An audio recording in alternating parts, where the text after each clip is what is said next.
They say that the saddest thing about betrayal is, it never comes from your enemies. It comes from those you trust the most. Finding a genuine life partner is something most people dream of. But as we'll see in today's case, not everyone gets one. Laura thought she had found the man of her dreams, and despite their rocky relationship, she kept giving him chances. Until one day, he betrayed her in the worst possible way. This case is a cautionary tale about how people don't change, they just get better at hiding who they really are. Keep watching to learn what happened. Laura Grillo was born on August 17, 1978, in Baltimore, Maryland. In 2008, she was a single divorced mother living with her 2 children. Times were rough. The 2008 financial crisis led to many layoffs, and it took a toll on many families. But Laura kept her head up and did her best. While playing video games one day, she began chatting with John Makris, a Greek businessman. Laura, having recently separated from her husband, was feeling lonely and vulnerable. So they started talking regularly through email, text messages, and phone calls. After around 6 months of communication, Laura decided to move with her children to Rowlett, Texas, to be closer to Makris. In Texas, Laura worked 2 jobs to afford her own residence near him. Makris became a huge source of support for Laura and developed a loving relationship with her children, which Laura greatly appreciated. She was optimistic about the future. Makris didn't seem to have any red flags, at least at first. In 2010, Laura discovered she was pregnant with his child. The couple was overjoyed to learn that they were expecting a daughter. By all accounts, Makris proved to be an excellent father.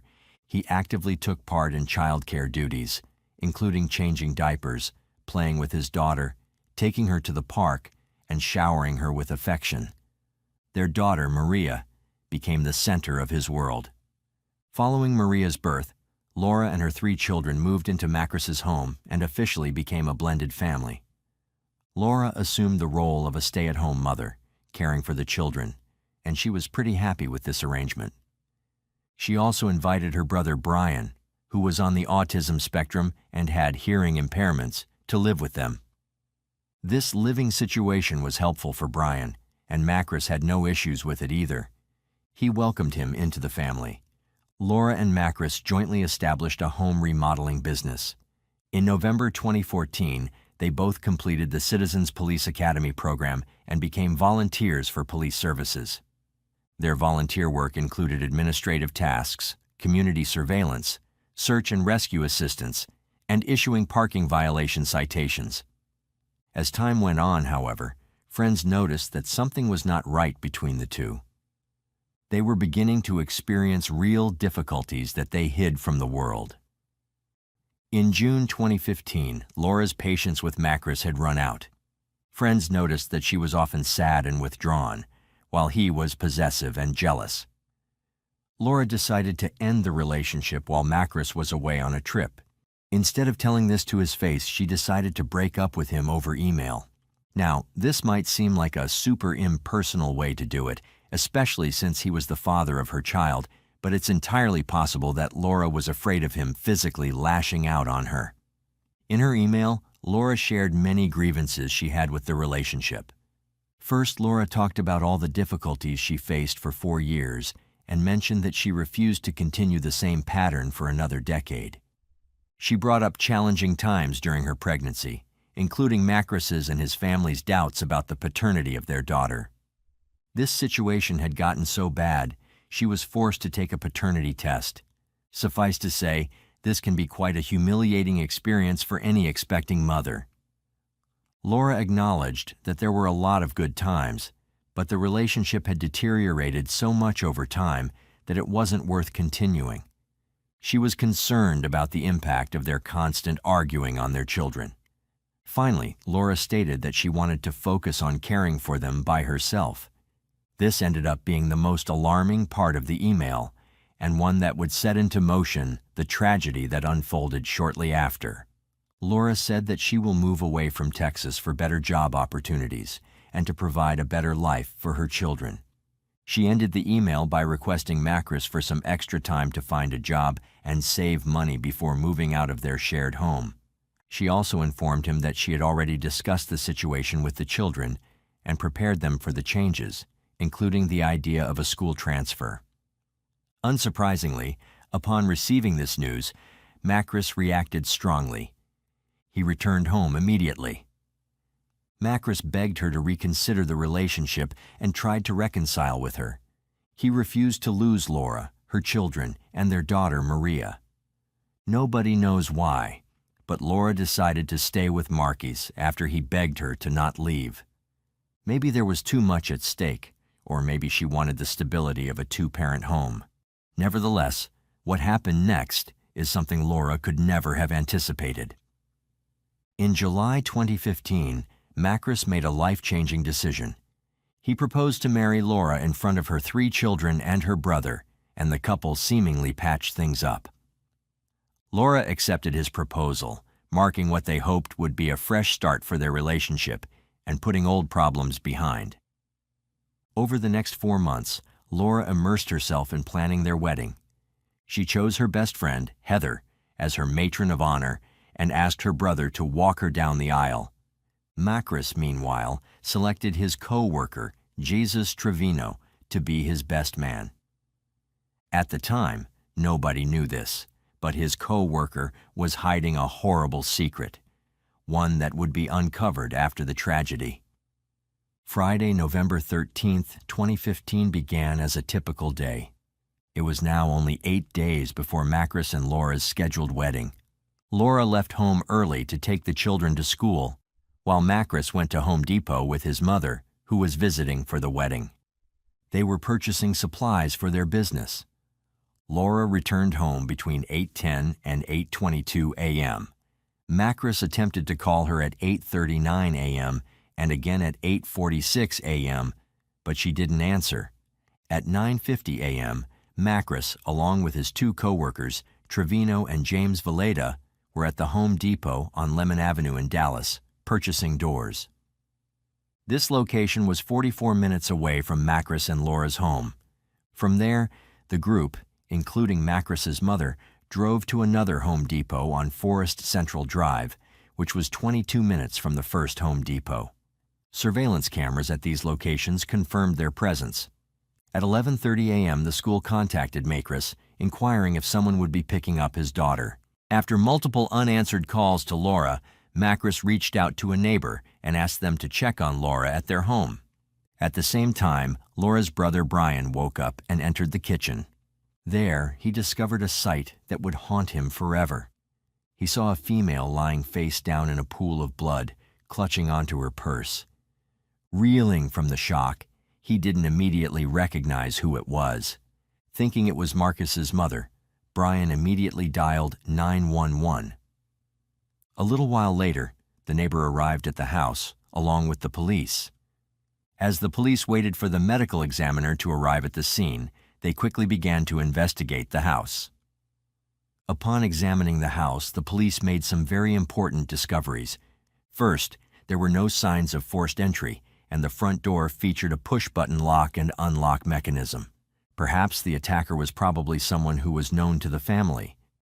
God.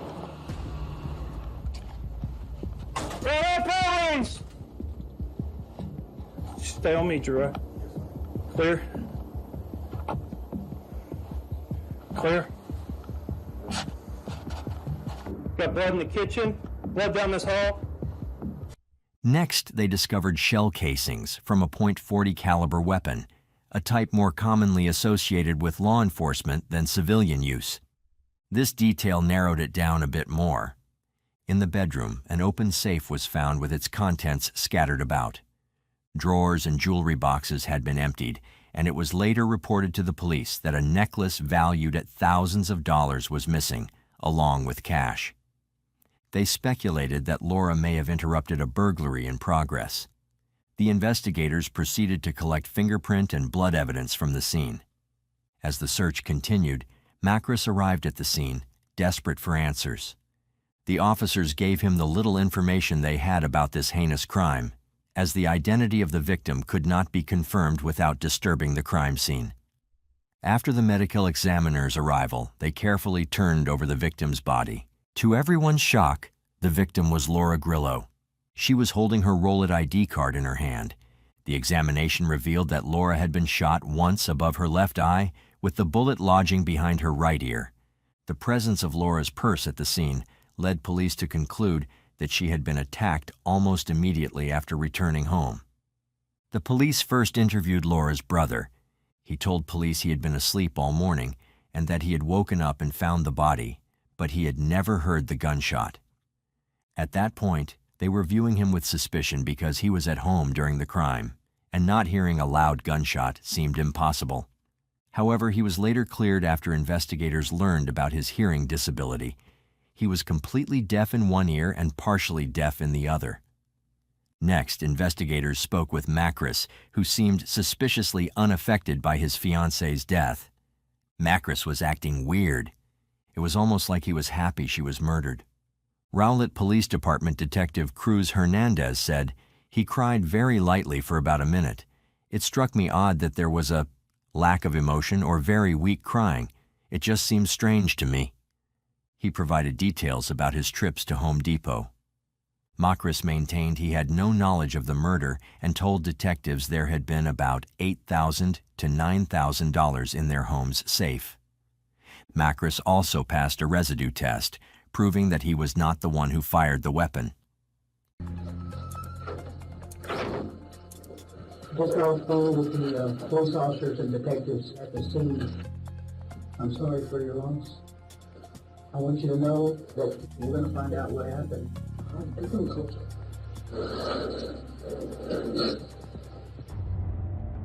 What would be the motive for someone to come in the house, attack Laura, and take her? No idea. Somebody chose to come in that house. But why? That's what we're going to find out. Did Laura receive any bad news? Nobody? No, to my knowledge. Okay, everything was good. I understand y'all know a lady coming up.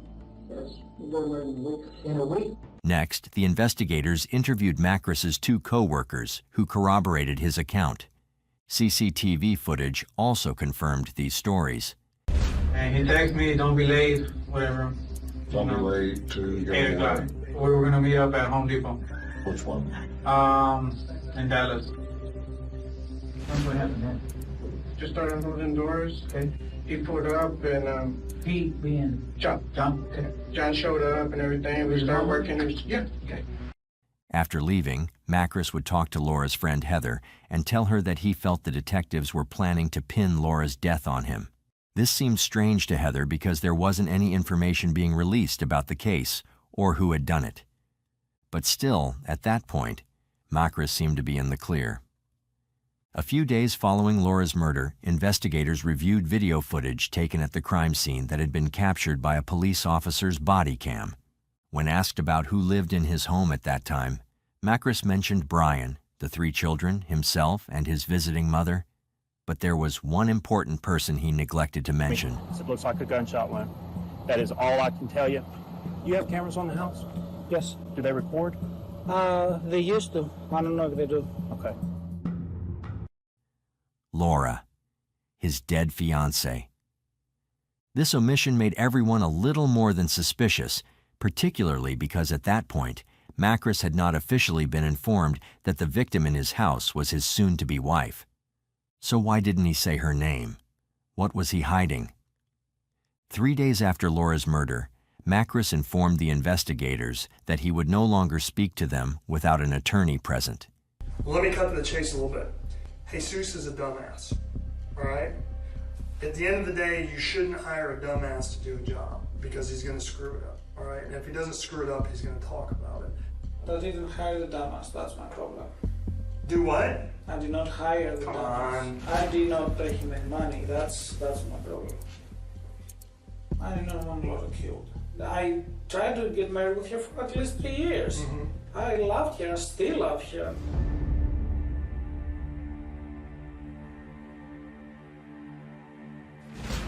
Say this. I'm sorry. Oh, I am sorry that my wife was killed. I cried so many times. I mean, you're telling me that, you're telling me that basically admitting that I hired him to do the murder. That's what you're telling me. Am I telling you to admit that? No, I already know that you did that. I'm giving you an opportunity to tell the truth. I need to talk to the attorney. Detective Christopher Sawyer said, John didn't seem overly upset. They're about to be married in a week, and he's not reacting the way that I would expect someone to act in that position. Macris exhibited other odd behavior, like immediately wanting to move back into his home and get rid of Laura's possessions. He even had the audacity to suggest using the wedding flowers for her funeral instead. It's something Laura's matron of honor found horrifying. The investigators also discovered the heated email Laura had written to Macris. Vilida was also interviewed, but the detectives took an aggressive approach with him. At first, the officers decided to let him go because they didn't have concrete evidence, but that doesn't mean they were ready to give up. The officers offered him a ride back to his motel. Vileda accepted it, but that might not have been the smartest move for him.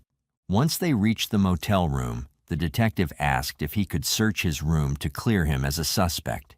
He agreed, but as the search went on, the atmosphere in the room began to get tenser. Suddenly, the investigators found a book bag under the bed. When they opened the bag, they found a pair of latex gloves and 2 burner phones. The detectives had just uncovered evidence that could tie Vileda and Trevino to the crime. By digging into the 2 men's pasts, investigators learned they were both convicted sex offenders and that Trevino was a previously deported felon who was back in the U.S. illegally. The investigation then turned to cell phone records for the 2 suspects to track their movements on the morning of the crime. These records revealed that Trevino had been in Rowlett that morning, contradicting his earlier statement about being in Dallas. Around 7:30 a.m., Macris was the one who was heading to Dallas, while Trevino and Vileda were traveling to Rowlett. Trevino's phone pinged off towers only a mile away from Laura's home at 8:15 a.m. and 8:20 a.m. This was enough to show their guilt. On December 17, 2015, 5 weeks after Laura's death, police obtained an arrest warrant for Trevino for failing to register as a sex offender. But suddenly, he had disappeared. The police turned to the media to find tips on his whereabouts. Fortunately, this strategy worked, and they were able to contact Trevino's ex-girlfriend, Lorena Rodriguez. She informed them that on December 13, 2014, weeks before Laura's murder, she had filed a police report. This is the report that would break the case wide open. The police report filed by Lorena contained alarming information. She stated that her boyfriend had been hired to commit murder. According to her statement, Trevino had told her a month prior that his boss had offered him $15,000 to kill his wife, or $5,000 to find someone who would. She repeatedly asked Trevino if he was serious, to which he consistently told her yes and claimed he was desperate for money. Lorena didn't know the identity of Trevino's boss or the would-be victim, or even the location or any specific details of the future crime, but she still decided to go ahead and file a report. The most unfortunate fact here is that this report was not taken seriously at all. Nobody followed up on it at the time. Investigators then obtained warrants to search Trevino's Google accounts. Their search uncovered a photograph of a woman holding a Springfield .40 caliber handgun, which matched the caliber of the shell casing found at the crime scene. The woman in the photo was identified as another ex-girlfriend of Trevino, residing in Colorado. Upon interviewing her, the police acquired Trevino's new cell phone number. This information led them to locate Trevino in Clearwater, Florida, where he was arrested by ICE agents on April 1, 2016. He was escorted back to Dallas County. The investigation led to another of Trevino's friends named Ramon, proved to be one of the biggest developments in the case. Detective Cruz said, "Before I could ask any questions, Ramon told me, 'I know why you're here. It's because Jesus killed the boss's wife.'" Detectives were then led to the apartment where the photo of Trevino's ex-girlfriend was taken.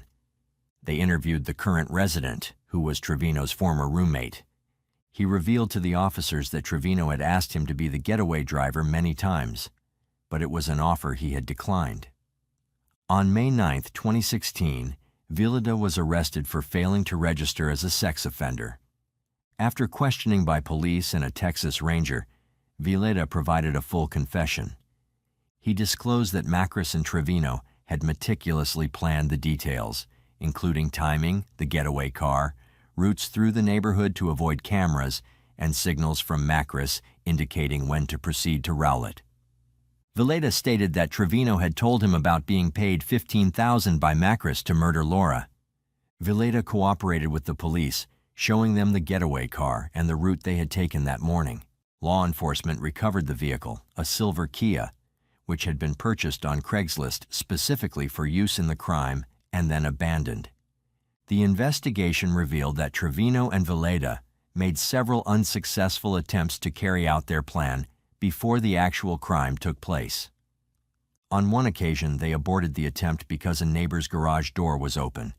2 other attempts were also abandoned for undisclosed reasons.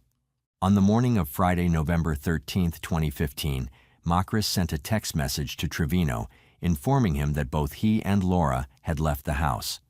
Following this signal, Trevino and Vileda drove to the Grillo home in the silver Kia they had purchased.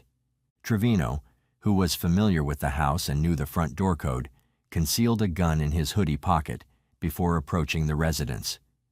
Vileda testified that he drove around the block, and upon his return, he saw Laura's van in the driveway. Trevino was standing outside wearing a hoodie, ski mask, and gloves. On the morning of Laura's shooting, Trevino let himself inside the couple's home using the security code provided by Macris. He waited for Laura to return and then snuck up on the mother of 3 and shot her in the head. According to Vileda, the money in the couple's safe was removed before the murder occurred. As Vileda drove away, Trevino dismantled the gun into several pieces and placed them into his backpack. He also discarded his clothing and shoes out of the car window, one piece at a time. The pair then called Macris to confirm that the job was done. They proceeded to Vileda's hotel to switch from the silver Kia to a black Lincoln before meeting Macris at Home Depot. En route, they stopped at a gas station where Trevino gave Vileda a garbage bag containing pieces of the dismantled gun, instructing him to dispose of it in a dumpster. Edge of the Grand Canyon, right? And what I'm going to ask you to do is take a leap of faith and to trust me.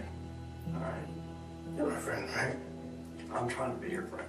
I'm the best friend you have in the whole freaking world. Can you go get your pen and paper? So how does it kick off? Alright, when Jesus first mentioned anything about this, I disregarded it. Mm-hmm.